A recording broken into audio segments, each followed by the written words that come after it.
टुंग टुंग का साया एक गांव था। वहाँ के लोग सीधे साधे और मेहनती थे, पर एक बुरी आदत थी। वो लोग हर रात चुपचाप जंगल में जाते और वहाँ से लकड़ियाँ काट कर लाते। दिन में सरकार का डर, पर रात में सिर्फ कुल्हाड़ियाँ और लालच। एक रात दो गांव वाले कुल्हाड़ी लेकर जंगल में घुसे। घनी झाड़ियों और ऊंचे पेड़ों के बीच वो एक भारी तने पर नजर डालते हैं। एक लंबी लकड़ी जो बाकी लकड़ियों से बिल्कुल अलग दिख रही थी। उस लकड़ी पर धारियां थीं, मानो वो सांस ले रही हो। अरे देख, ये लकड़ी तो खुद ही जमीन पर लेटी है, काटने में टाइम नहीं लगेगा। हिप हॉप ने कुल्हाड़ी उठाई। तभी एक आवाज आई, बहुत धीमी लेकिन कानों के पार जाती हुई। टंग टंग टंग, सब ठिठक गए। सकूरा ने इधर उधर देखा लेकिन कोई नहीं था। फिर वही आवाज, इस बार तेज। टंग टंग टंग, हिप हॉप के पैर थरथराने लगे।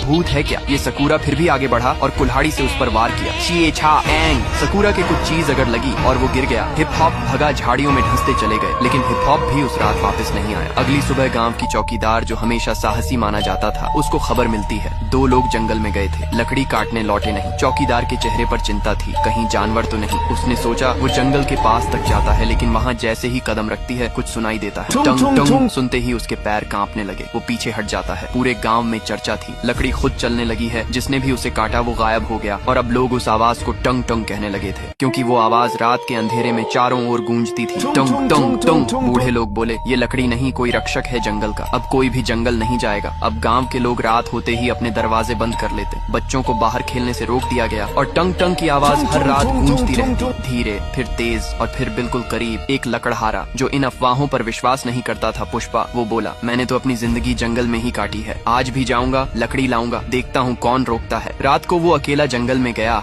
और कुछ घंटों बाद उसकी चीख सुनाई दी, बचाओ, ये कोई लकड़ी नहीं, ये जिंदा है। फिर उसका कुछ पता नहीं चलता। चौकीदार ने अब ठान लिया था, ये सिर्फ कोई अफवाह नहीं, कुछ है वहाँ, कुछ ऐसा जो हम इंसानों को रोकना चाहता है। वो बुजुर्गों के पास जाती है। एक बूढ़े बाबा कहते हैं, वो लकड़ी नहीं, जंगल का राजा है। टंग टंग, न वो आदमी है, न जानवर, न भूत है, न देवता, वो जंगल की आत्मा है। जब भी किसी ने जंगल को नुकसान पहुँचाया, वो टुंग टुंग बनकर लौटा। चौकीदार अकेली जंगल के पास खड़ा था। हवा तेज हो रही थी, पेड़ हिल रहे थे और फिर वही आवाज, टंग टंग। झाड़ियों के बीच से वो आकृति सामने आई, लकड़ी का बना एक इंसानी आकार, बिल्कुल सख्त, पर आंखें जल रही थी। चौकीदार की सांस रुक गई। वो देख रहा था जंगल के रक्षक को, लकड़ी के राजा टंग टंग को। टंग टंग कुछ नहीं बोला, सिर्फ एक बार जोर से गूंजा, टंग टंग, और जंगल की जमीन कांप उठी। पुष्पा भागा नहीं, लेकिन उसकी आंखों में पहली बार डर नहीं। सवाल था, क्या ये राक्षस है या रक्षक? ये वीडियो फ्री फायर को टैग करो पार्ट 2 के लिए।